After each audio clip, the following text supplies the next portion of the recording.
আরও একটা রান্নার ভিডিও নিয়ে চলে এসেছি। বাড়িতে কী করে সিম্পলভাবে মশলা ধোসার রেসিপি তোমরা বানাবে তারই রেসিপি তোমাদের সঙ্গে শেয়ার করবো। এই যে দেখতে পাচ্ছ এখানে নিয়েছি আমি ঘরের যে চাল, এক সিদ্ধ চাল, বিউলির ডাল আর আলো চাল।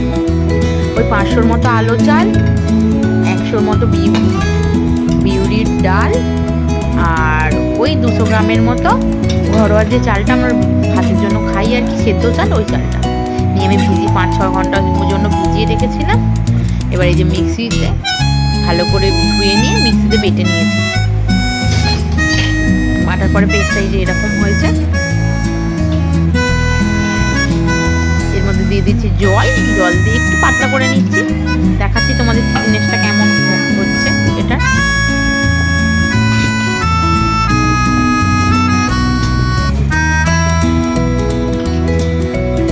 দিয়ে দিলাম স্বাদ মতো নুন,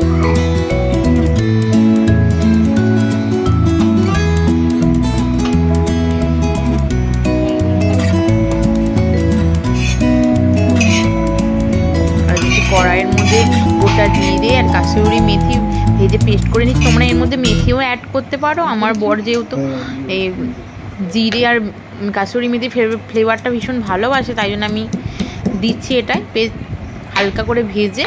আর এই যে হালকা করে এটাকে কাজ করে নিচ্ছি।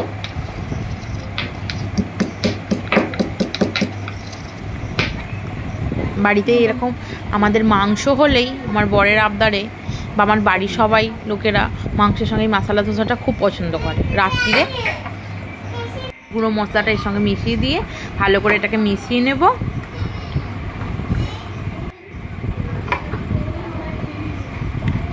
তোমরা বাড়িতে এইভাবে বানাবে, একদম পারফেক্ট সুন্দর ধোসা হবে।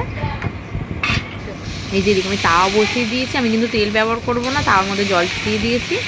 এবার এটাকে একটা সুতির কাপড় দিয়ে মুছে নেব। তাওয়াটা ভালো করে গরম হয়ে আসলে এর মধ্যে এবার ব্যাটারটা দিয়ে দেব। দিয়ে এটাকে ভালো করে ঘুরিয়ে ধোসা শেপে বানিয়ে নেব।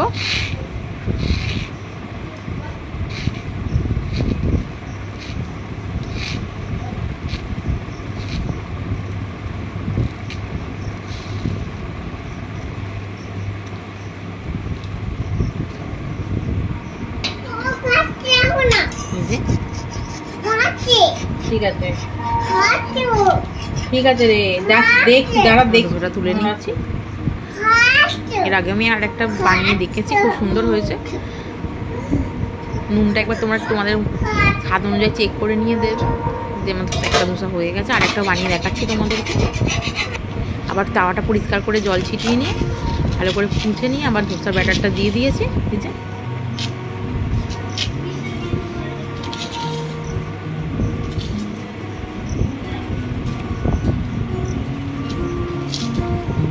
এর মধ্যে মশলার মধ্যে এর মধ্যে তোমরা আলুর পুর বানিয়ে দিয়ে চাটনির সঙ্গে খেতে পারো। আমাদের বাড়িতে যেহেতু মাংস হয়েছে, আমার বাড়ির লোক মাংসের সঙ্গে এটা খেতে পছন্দ করে, তাই আমি এইভাবে বানাচ্ছি।